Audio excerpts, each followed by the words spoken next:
लो भाई बब्बन, बन गई तस्वीर। जरा देखकर बताओ कैसी बनी है। अरे भाई मोहन, मेरी सलाह मानो तो तुम रहने ही दो।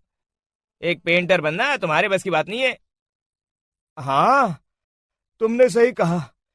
मुझे भी कुछ ऐसा लगता है। खैर, आज शाम की गाड़ी से मैं शहर वापस जा रहा हूँ। कुछ जरूरी काम आ गया है। शहर से वापस आने के बाद तुमसे मिलता हूँ। मोहन अपने घर के दरवाजे पर ताला लगा देता है और वहां से चला जाता है। फिर उसी रात अचानक तेज हवाएं चलने लगती हैं। चारों तरफ डरावना माहौल बन जाता है। तभी मोहन की बनाई हुई पेंटिंग की वो औरत एक खतरनाक चुड़ैल में बदल जाती है और पेंटिंग से बाहर आ जाती है।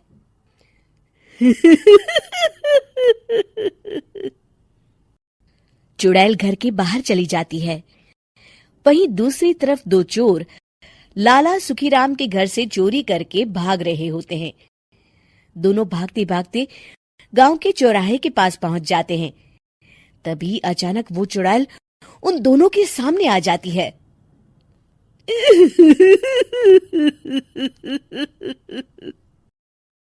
अरे मर गया रे! ये चुड़ैल कहाँ से आ गई? अरे मैंने तो तुझसे पहले ही कहा था कि आज अमावस्या की रात है। आज हमें चोरी नहीं करनी चाहिए। हाँ भाई बिल्ला, तुमने बिल्कुल सही कहा। जरा इसके दांत तो देखो, कितने बड़े हैं। चुड़ैल उन दोनों की तरफ बढ़ती है। अरे चुड़ैल दीदी, तुम चाहो तो ये सारे पैसे और जेवर ले लो, लेकिन हम दोनों को कुछ मत करना।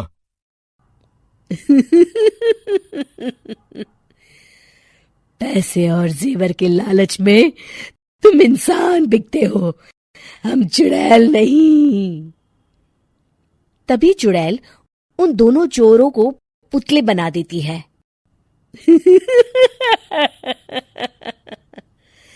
मैं किसी को नहीं छोड़ूंगी। अब कोई मुझसे नहीं बच सकता।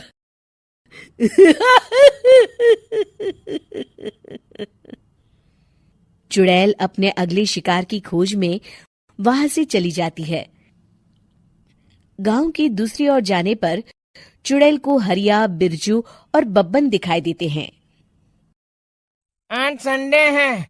आज कपिल शर्मा शो देखने का दिन है। जोर से बोलो।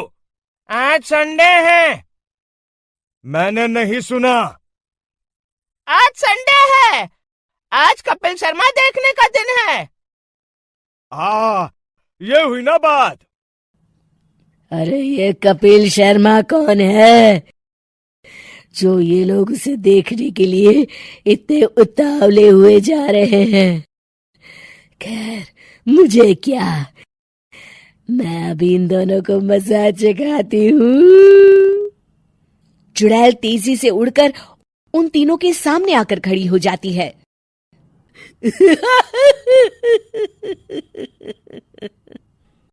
कपिल शर्मा शो बाद में देखना, पहले मुझे देख लो। बब्बन चुड़ैल को देखते ही पहचान जाता है। अरे ये तो तस्वीर वाली औरत के जैसी दिख रही है। मुझे अभी नहीं मरना है। अरे भागो रे! तीनों वहां से भाग खड़े होते हैं। बब्बन तो किसी तरह अपनी जान बचाकर वहां से भाग जाता है, लेकिन हरिया और बिरजू को चुड़ैल पकड़ लेती है और उन्हें पुतला बना देती है। फिर चुड़ैल बब्बन को पकड़ने के लिए उसका पीछा करती है, लेकिन बब्बन उसे कहीं नहीं दिखाई देता। अरे वो मोटा तो बड़ा तेज भागता है, शायद उस तरफ गया होगा। बब्बन एक दीवार के पीछे छुपकर बैठ जाता है और चुड़ैल उसके सामने से आगे निकल जाती है। बाल बाल बच गया। अगली सुबह बब्बन सभी गांव वालों को सारी बात बता देता है। फिर उस चुड़ैल के डर से रोज शाम होते ही पूरे गांव में सन्नाटा छा जाता था और कोई भी अपने घर के बाहर नहीं निकलता था। अरे ये क्या हो गया? इतनी देर से घूम रही हूं, अभी तक एक भी आदमी नहीं मिला। अरे कहां मर गए सबके सब? चुड़ैल वहां से चली जाती है, इस तरह कुछ दिन बीत जाते हैं। फिर एक दिन मोहन गांव वापस आता है। बब्बन उसे बताता है कि उसकी बनाई तस्वीर से एक चुड़ैल बाहर आ गई है। मोहन समझ जाता है कि ये कोई आम कागज नहीं है। वो जो भी उस कागज पर बनाएगा वो असलियत का रूप ले लेगा। अरे मोहन भाई, अब तुम क्या करने वाले हो? मेरे पास एक बहुत बढ़िया तरकीब है।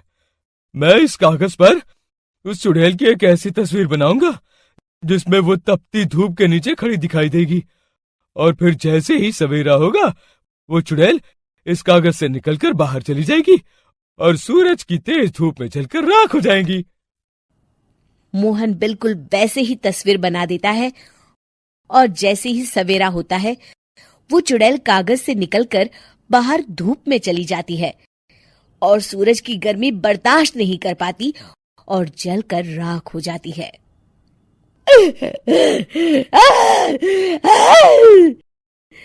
ये मुझे क्या हो रहा है?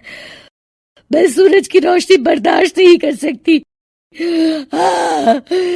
मेरा पूरा शरीर जल रहा है। और इस तरह चुड़ैल के जलते ही पुतले बने सभी लोग पहले की तरह इंसान बन जाते हैं।